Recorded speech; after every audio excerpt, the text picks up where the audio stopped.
So the ancients decided to divide a group apart.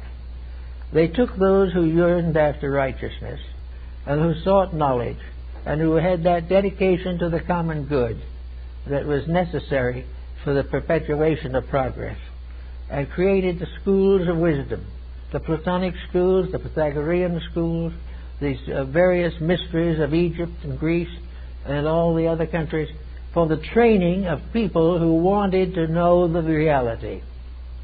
They needed to know that there was something beyond the commonplace. But they tried to tell it to everyone. Those who didn't care diluted it, perverted it, destroyed it. Therefore, they created a rule to control the dissemination of essential knowledge. They said that that knowledge has to be perpetuated by the right kind of person. That you can't just simply toss it on the surface of life and expect it to find a safe place to hide or to live. We have to be able to recognize that the attainment of knowledge is the highest labor of mankind, and that the attainment of knowledge is the basis of all philanthropy, the basis of all unselfishness, the basis of all cooperation, and the strengthening of all the constructive emotions of the human being. Therefore, to do this, it must be discipline. And all ancient people set aside certain disciplines for those who wanted to know the truth more than anything else. These they called the mystery schools. They were the schools of Egypt and all these different systems, Phoenicia, Chaldea. They were the schools of the island of Como, and they were even the schools that continued down into the Middle Ages, finally became the labor unions. It was a case of where there had to be a group of dedicated people to keep alive the forces which protect mankind. And this dedicated group had to show by their action and by the consequences of their works that they were the defenders of mankind, that they were the most important thing in all the world, those who sought to serve the truth. Now we have this coming into religion, and for Christendom, the Christ mystery is probably the most important of all these dedications. Christianity is actually a real problem of wisdom. Now it might sound as though wisdom is all intellectual, but it is not. The greatest of all wisdom is the love of truth, the love of reality, and the brotherhood of human life. But in this time, the development of certain laws of reality, and we're going to have to some way get back to some of this.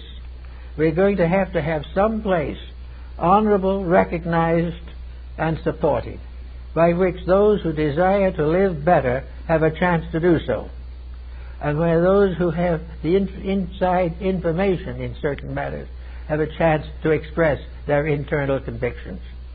Now, religion has for a long time provided certain phases of this. Even today in the 20th century, where science very largely is materialistic, it lives and moves and has its being in the presence of religion.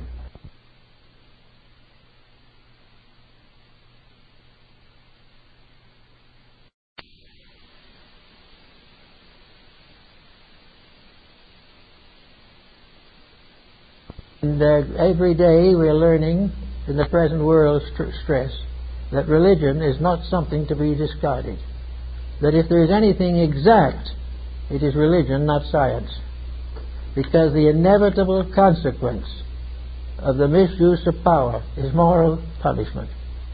And it also is that religion can prove conclusively that the only way in which the individual can protect himself and his world is by the development of integrities. He has to become a better person if he expects to make a better world. So we're now going to have somewhere along the line the science of redemption. We're going to have a gradual rising of peoples who believe that the greatest of all knowledge is the knowledge to live an enlightened life. That all other things are decorations or incidental. even a trade or a profession or a career, is incidental to the basic fact that all professions and all careers exist primarily to help the individual to grow. No part of our civilization was originally founded on the profit system. It was founded on the prophet, spelt as a prophet or sage. Actually, therefore, we are working constantly to create a situation, and we're watching knowledge. We're watching the expansion of knowledge. We're beginning to recognize that a lot of knowledge isn't doing anything. We're also recognizing that the knowledge is leading in the wrong direction, that it is helping to perpetuate that which is doomed to fail. Therefore, we have philosophy coming in, and philosophy becomes the basis of a kind of wisdom. And out of it comes the final decision, which is the proof of wisdom, the decision to do that which is according to the integrities of the divine plan. The individual who obeys the universal law is wise. Any wisdom, that's so-called, that does not recognize this fact is not wise. And we have already had years and years of corrupted wisdom. We've had years of pseudo-knowledge. And we are now very much in need of the real thing. We also are in recognizing that all the different changes that come in society are constantly convicting us of our own fallacies. Most of the problems that we have today didn't exist 25, 50 years ago. We were living in a different, much more cohesive way. We are no longer in that way. We have broken down the walls and barriers which gave us some protection. There is no longer any respect for the laws of personal relationships. There is no respect for parents or the aged. There is no respect for truth, and very little respect for teachers, because so many of the teachers are not teaching the facts. So all around, there's all these things need curing. And in this curing, we take the various forms of knowledge and we begin to try to ensoul them. We say, take the knowledge, for example, of a mathematical career. Though there is a great deal to be said for that.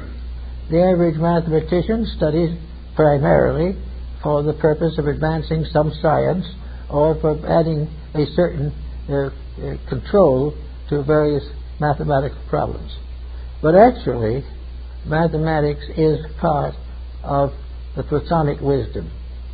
Plato says God geometrizes.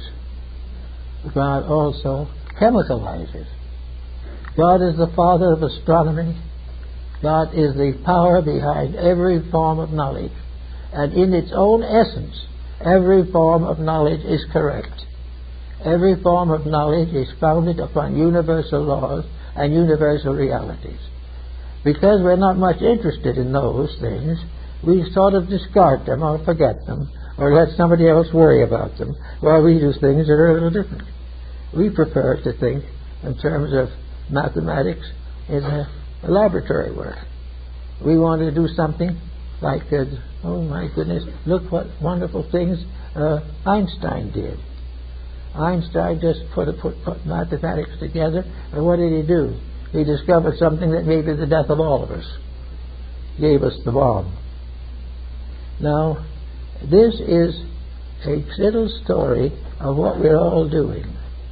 In the development of great mechanistic civilization, a great materialism in a world where materialism can never win, but by balancing only these factors of physical existence, thinking only in terms of our own extensions, even though we live but a few years. Although all this goes along, we're not going to get anywhere. Wisdom, true wisdom, could use mathematics for 1,000 years without ever developing a bomb. Why did we develop it? Because we needed a big mistake to take care of a lot of little ones. We needed a big danger to create peace. So we did that there. And what have we got? A continuing danger that will continue and place in the hands of anarchy means of controlling human destiny. But the powers of things are not going to permit this. there is bound to be the reckoning. Nature cannot be